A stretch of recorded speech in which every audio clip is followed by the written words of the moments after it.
Pai do Senhor, para os amados irmãos, amém? Vamos começar mais uma live nessa noite de hoje, no qual o Senhor colocou no nosso coração esse tema abençoado da parte dele. Vamos falar hoje sobre Damasco, ou o caminho para Damasco. É o caminho do qual foi o processo ao qual o apóstolo Paulo teve como o processo da sua conversão. O texto é bastante conhecido, mas vamos nos propor nessa noite de hoje a comentarmos mais sobre a experiência. Não os acontecimentos em si, o pós, a experiência. Mas eu quero focar nessa noite de hoje para você, meu amado irmão, que está aqui dentro de alguns instantes estará assistindo essa live. Eu quero me atentar na parte da experiência. Amém? Atos dos Apóstolos, capítulo 9, versículo 1 em diante, diz assim: Saulo, respirando ainda ameaças e morte contra os discípulos do Senhor, dirigiu-se ao sumo sacerdote.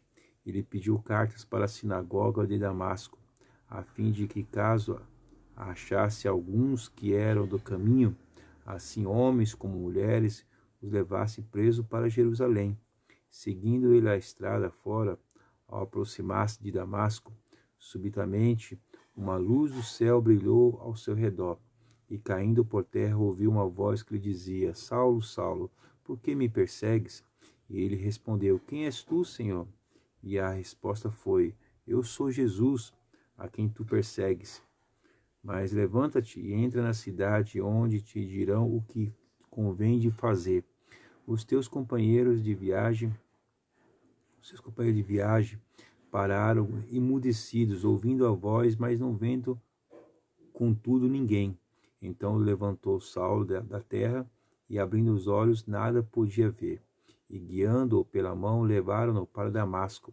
Esteve 3 dias sem ver, durante quais nada comeu nem bebeu. Ora, havia em Damasco um discípulo chamado Ananias. Disse-lhe o Senhor numa visão: Ananias. Ao que respondeu: Eis-me aqui, Senhor. Então o Senhor lhe ordenou: Dispõe-te e vai à rua que se chama Direita, e na casa de Judas procura por Saulo, apelidado de Tarso, pois ele está orando. E viu entrar um homem chamado Ananias, impondo-lhe as mãos para que recuperasse a vista. Ananias, porém, respondeu: Senhor, de muitos tenho ouvido a respeito deste homem, quantos males tem feito aos teus santos em Jerusalém. E para aqui trouxe a autorização dos principais sacerdotes para prender a todos os que invocam o teu nome. Mas o Senhor lhe disse: Vai, porque este é para mim um instrumento escolhido para levar o meu nome perante os gentios e reis, bem como perante os filhos de Israel. Pois lhe mostrarei quanto lhe é importante sofrer pelo meu nome. Então Ananias foi, entrando na casa, impôs sobre ele as mãos, dizendo: Saulo, irmão, o Senhor me enviou a saber o próprio Jesus, que te apareceu no caminho por onde vinhas, para que recuperes a vista e fiques cheio do Espírito Santo. Imediatamente lhe caíram dos olhos como umas escamas, e tornou a ver. E a seguir levantou-se e foi batizado. E depois de ter alimentado, sentiu-se fortalecido. Então permaneceu em Damasco alguns dias com os discípulos. Amém? Eu quero orar com você em nome de Jesus. Amém? Para que Deus em Cristo possa falar com você nessa breve reflexão a qual nós estaremos iniciando nesse exato momento. Amém? Com o tema de hoje: a sua estrada de Damasco. Amém? Vamos orar em nome de Jesus. Pai amado, santo e justo, nós oramos diante da tua presença, meu Pai amado, e pedimos para ti que o Senhor fale com o teu povo através da tua palavra. Meu Pai amado, o que pedimos para ti em nome de Jesus. Amém e amém. Queridos, sem mais delongas, a sua estrada para Damasco, né? A sua estrada para Damasco. O que é Damasco? O que representa esse processo, esse caminho? Como nós lemos o texto aqui, nós vemos o texto que logo após o martírio do diácono Estevão, como está em Atos dos Apóstolos, capítulo 7, e logo após a passagem da conversão do eunuco, como está em Atos capítulo 8, por Filipe, o texto de Atos capítulo 9 inicia ainda dizendo que Saulo de Tarso ainda respirava ameaça contra todos aqueles que pertenciam a ser chamado de O Caminho, no caso os cristãos. Após o martírio de Estevão, os cristãos se espalham, né, também fugindo por causa do perigo de Saulo e os demais sacerdotes, líderes religiosos que queriam sua cabeça, a cabeça de todos que pregavam o evangelho de Cristo. Saulo ele fica sabendo que muitos cristãos partem para Damasco. E qual é a intenção de Saulo? Saulo ele foi para Damasco para pedir cartas de autorização de líderes religiosos, né, da sinagoga dos fariseus, da qual ele fazia parte dessa seita. E Saulo de Tarso, com essa carta de autorização, ele teria autoridade, né, para prender todos os cristãos, levar eles diante de juízos, e se eles não se arrependessem e negassem o nome de nosso Senhor Salvador Jesus Cristo, eles poderiam morrer também, assim como morreu o diácono Estevão, apedrejado, como está em Atos capítulo 7. Pois bem, mas o que Saulo de Tarso não esperava é que no caminho para Damasco, né, no caminho para Damasco, ele encontrou aquele que a princípio, aparentemente, ele não procurava. Ele teve um encontro com aquele que a princípio era quem ele estava rejeitando, né?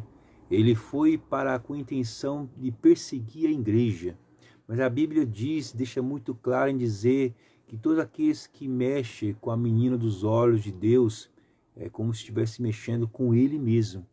E o que Saulo não contava, que ao perseguir a igreja, como disse o próprio Gamaliel em Atos capítulo 4, quando ele disse para os líderes religiosos que era para eles parar de perseguir os discípulos de Jesus, porque muitos se dizendo se fazer Messias apareceram antes de Jesus, e todos eles morreram juntamente com seus seguidores, e essa falácia caísse por terra. Mas se esse Cristo não fosse verdadeiro, eles não precisavam fazer nada, né? E isso também ia acabar com o tempo. Mas se esse Cristo, ou se na verdade se esse Messias, do qual esses homens diziam que o Cristo era o Messias, fosse realmente verdade, ele estaria correndo o risco de estar perseguindo o próprio Deus. E a Bíblia diz que dura coisa é cair na mão do Deus vivo. Pois bem, aí Saulo de Tarso, ao perseguir a igreja, ele não sabia que estava perseguindo o próprio Cristo. Mas no caminho de Damasco, Paulo tem um encontro, né, com o Rei dos Reis e Senhor dos Senhores, a qual ele escuta uma grande voz dizendo: Saulo, Saulo, por que me persegues? Mas na verdade, Saulo estava perseguindo a igreja, como já falei. Mas a ênfase que eu quero dar é isso. Você persegue a igreja, você persegue o dono da igreja. E o dono da igreja é aquele que guarda a sua igreja. E a fala foi essa: dura para ti, Saulo, é recalcitrar contra os agrilhões de Deus, né? Os agrilhões aqui têm um entendimento histórico de como se fosse aquele cavalo bravo, né, a qual se coloca rédeas, né? Esses agrilhões, se põe rédea na boca para domar esse animal, esse cavalo ou esse boi que limpa a terra, né, arar a terra. E aí esse animal ele reluta para não ser domesticado. E Jesus disse: ó Paulo, eu já estou querendo domesticar você há muito tempo pelas pregações dos meus servos. Só você não percebeu isso. Então dura para ti é você lutar contra eu. Dura para ti, porque já estou eu quem fazer uma obra na tua vida há muito tempo e você não percebeste. Mas Saulo, lá no fundo, ele era manso, né? Ele só precisava ser um pouco mais lapidado. Pois bem, Basta essa voz de Jesus Cristo dizer para ele: vai, agora vai para a cidade de Damasco. Entra na rua lá, né? E lá você vai ouvir o que você tem que fazer. Pois bem, Saulo de Tarso cai por terra cego, e os irmãos já conhecem o texto, como já foi ministrado, né? Saulo fica cego 3 dias e 3 noites, sem beber e orando a Deus, pedindo perdão pelos seus pecados. E posteriormente Ananias também tem uma visão de Jesus Cristo, a qual pede para ele, orienta ele para ir na rua chamada direita, que lá tem um homem chamado de Saulo, e Ananias a princípio reluta contra isso, mas obedece à voz de seu mestre.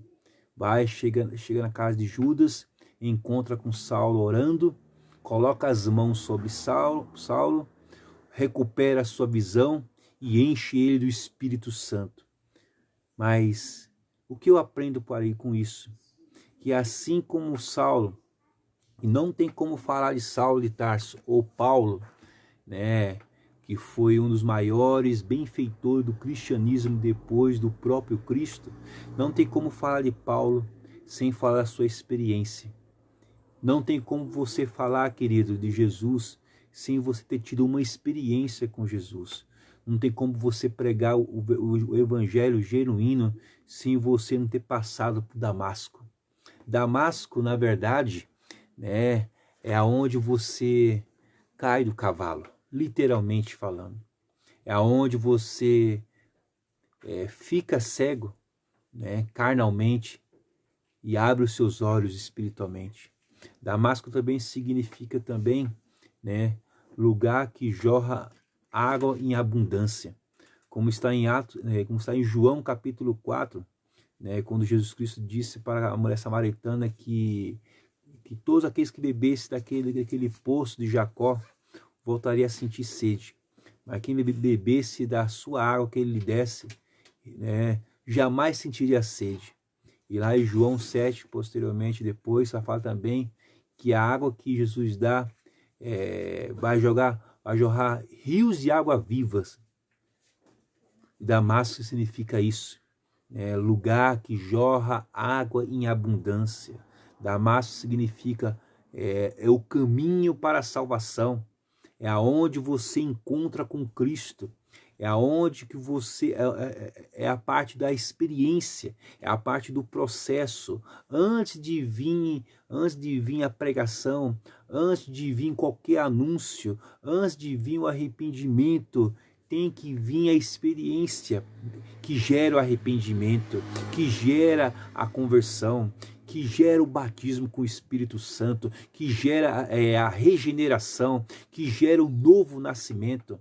A pergunta é essa noite de hoje, querido: você já passou por Damasco? Você já foi regenerado? Você teve nova visão em Cristo? Você realmente enxergou Ele? Você já ouviu a voz dEle? Essa é a grande pergunta. Essa é a pergunta que eu devo fazer para mim direto. Fábio, lembra-se do caminho de Damasco, como foi doloroso, como você passou? Com todas as vezes quando você e eu passamos por um período da vida, né, pensava em desistir por causa das lutas, por causa dos levantes, por causa das provas, por causa das decepções, todas as vezes, faça como ele. Está lá em Atos capítulo 18, capítulo 22, capítulo 28, Saulo sempre lembrava dessa experiência. Toda vez quando Saulo de Tarso ia se apresentar diante de autoridades para pregar sobre o caminho, para pregar sobre o evangelho, ele lembrava dessa grande experiência que ele teve no caminho para Damasco, que foi único, que foi significante para a sua vida, foi ímpar esse processo de salvação, né? Então, para eu dizer que sou salvo, eu tenho que passar por essa experiência da salvação. Assim como Saulo de Tarso teve que ir para Damasco, e lá no meio do caminho, o texto diz, como um sol no meio-dia, ele escuta uma voz. Essa voz foi a única, essa voz ele reconheceu, ainda que ele não conhecesse o próprio Cristo, talvez fisicamente falando, ele conheceu que aquela voz era a voz do seu Senhor, era a voz daquele que o salvaria, daquele que ia designar ele para uma grande missão, que era anunciar o nome de nosso Senhor e Salvador Jesus Cristo. Você, querido, já passou por Damasco? Hã? Você pode dizer isso hoje com toda convicção? Você já bebeu essa fonte de água viva? A Bíblia diz: quem bebe da fonte de Cristo jamais voltará a ter sede, jamais volta para Jerusalém como velha criatura. Não, ele volta como nova criatura, assim como Saulo voltou como Paulo. E você nessa noite de hoje, e você no meio da caminhada, você já passou por esse processo, querido, por essa grande experiência única. Damasco significa tudo isso e muito mais, né? Experiência. Precisamos voltar a ter experiência com ele. Se você não teve, procure ter nessa noite de hoje. Essa reflexão que o Senhor colocou no meu coração para compartilhar para você nessa noite de hoje, né?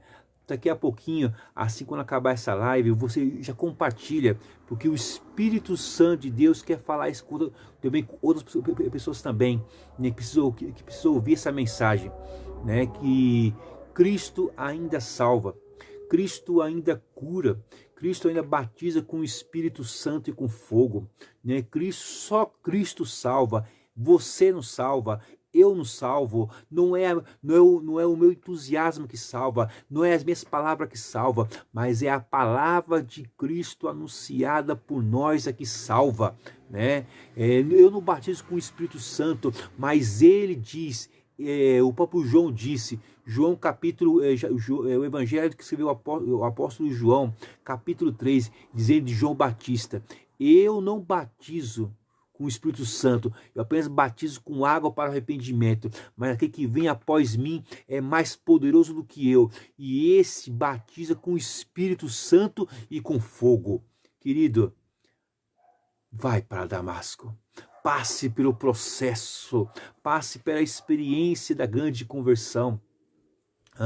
Se você está esfriando, volte para Damasco, né? Que isso significa lugar onde jorra água em abundância, né? Lugar aonde você tem um encontro com Cristo, né? Lugar onde você tem uma experiência única, ímpar, só sua. Ninguém pode falar por você, literalmente falando, que se você é salvo ou não é. Talvez a sua conduta, a minha conduta hoje, talvez às vezes, né, pode ser até negativa, mas a conversão genuína, ela não é apenas falada, ela é vista. Só que você tem que sentir. Só você que pode falar com convicção se realmente você teve ou não teve um encontro com Cristo. Ninguém pode falar para você se você não teve ou não teve. Talvez sim, mas pensando melhor, só você é realmente que pode dizer isso. Você teve um encontro com Cristo? Você passou por Damasco? Você experimentou o batismo com o Espírito Santo? Você realmente já bebeu dessa fonte de água viva? Glória a Deus por isso. Glória a Deus por isso, né? Essa é a reflexão, né? Saulo de Tarso, o texto diz que ele, após esse processo, após essa experiência a qual ele teve com aquele que ele não sabia que estava perseguindo, ele estava perseguindo a sua igreja, mas ao perseguir a sua igreja, ele estava perseguindo o dono da igreja. Mas após ele ter um encontro com o dono da igreja, a história vai nos mostrar que ele foi um dos maiores evangelistas, missionário, pastor e mestre do Novo Testamento, ao qual escreve mais da metade do Novo Testamento. No total, somente Paulo escreveu apenas 13 epístolas de 27 livros do Novo Testamento. Ele escreveu 13. Praticamente a metade do Novo Testamento é Paulo, né? Para você ver a importância da experiência da conversão genuína, a importância, né, realmente do novo nascimento. O novo nascimento, ele não gera crentes fracos. Ele não gera crentes que hoje um dia está na igreja, um dia está no mundo. Mas gera um crente que pode até se abater na caminhada, pode até desanimar na caminhada, mas desanimado ou não, eles não param, mas continuam avançando firmes, por causa que a sua esperança não vem da terra, vem do céu. A sua esperança vem do céu.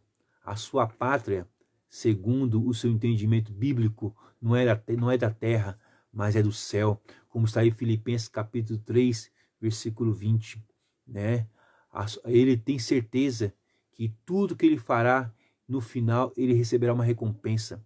Como está lá em 2 Timóteo, capítulo 4, versículo 8 em diante, ao qual esse mesmo Paulo disse que para ele já estava reservada uma coroa da justiça. E não apenas para ele, mas para todos aqueles que amarem a vinda desse Senhor, desse Cristo. Amém? Então é essa a reflexão. A sua estrada para Damasco. Só você pode dizer se você já passou por Damasco. Há 20 anos atrás, há 10 anos atrás, há um mês atrás, há um dia atrás. Experiência única que só você pode dizer, meu querido e minha querida, se você passou por ela. Damasco significa arrependimento, voltar para trás, cair do cavalo, perder o orgulho, novo nascimento, nova criatura, pecador que vira santo, que vira missionário, que vira pregador, que vira atalaia da parte de Deus. Damasco significa tudo isso. Essas experiências gerou tudo isso na vida de Paulo. E também deve gerar na minha e na tua vida. Se a sua conversão foi uma conversão genuína, ela deve gerar frutos que testificam isso para a glória de Deus. Amém? Quero louvar a Deus pela tua vida, te desejar uma ótima semana em Cristo Jesus, uma semana abençoada, cheia de vitórias, cheia de bênção da parte de Deus. Que Deus em Cristo possa falar mais com você através dessa reflexão, a qual o Senhor colocou no nosso coração, com o tema que foi a sua estrada para Damasco. Saulo teve a sua experiência. Eu, pela misericórdia, também demorei muito, mas também tive essa experiência aos 28 anos. Você teve? Você lembra como foi? Você lembra como foi marcante? Significou para você? Porque se foi verdadeiro, você jamais esquecerá daquele dia. Você lembrará de cada detalhe. Sabe por quê? Porque foi verdadeiro. Porque foi genuíno a sua conversão, o seu novo nascimento. Sabe por quê? Porque naquele dia gerou dor no seu coração. Porque naquele dia os seus olhos foram abertos para enxergar a glória de Deus. Amém? Deus abençoe você e a sua vida em nome de Jesus.